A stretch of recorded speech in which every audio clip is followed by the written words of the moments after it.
Okay. Now, when you were doing, let's do it the right way here, when you're doing the Inuit net, and you get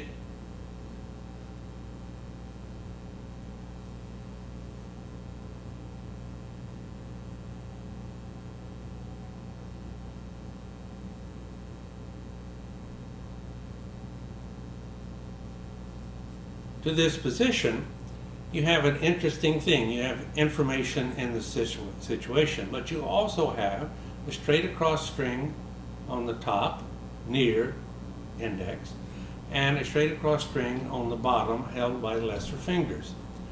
Now, you have two weaves to finish. Reach, pull down the back,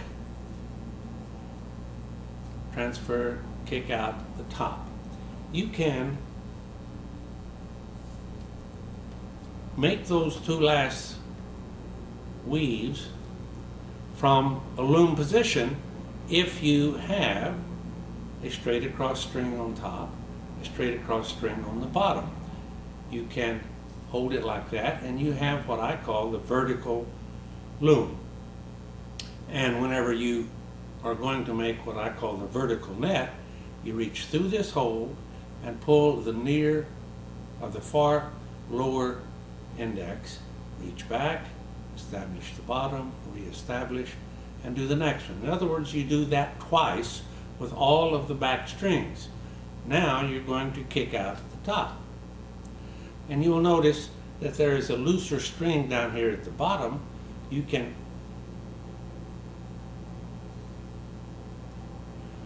well, I dropped it. Let's try it again.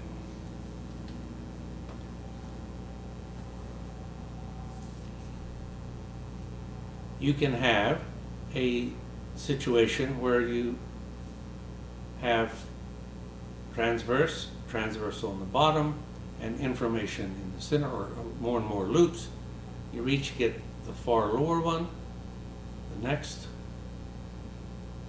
kick out, be careful and get this looser string in the center, re-establish, and use your pincers to kick it out. And when you do that, you get a web in the center. Now that was just with 3 loops. And you can build up higher and higher like that each time, making sure you keep everything straight. And here I have 4 loops. And again, the top near is a straight across, and this bottom string is a straight across. I reach, I pull down the far, and the next far, and the last far,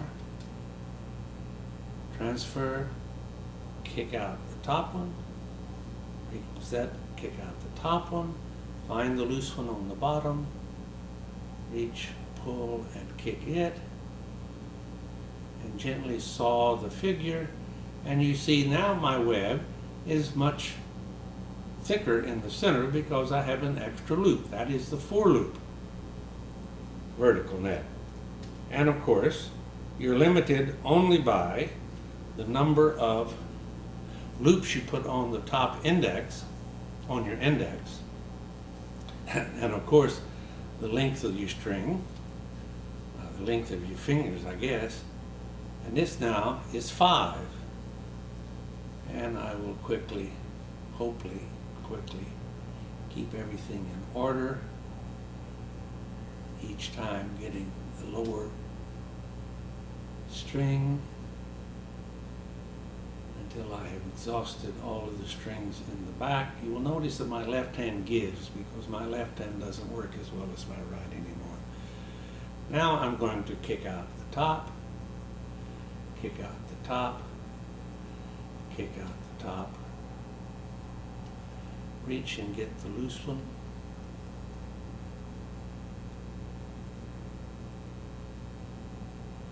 saw gently, and there it comes. Come on, baby, you can do it. You can do it. And there we are, and the 5 loop vertical net. Now this is a fairly thick string. If you have a long, thin string, you can make some very interesting, complex figures in the vertical net procedure. And that's a magic figure. It tends to come out, except for one little thing here, but it's not like some of the figures coming out. Okay.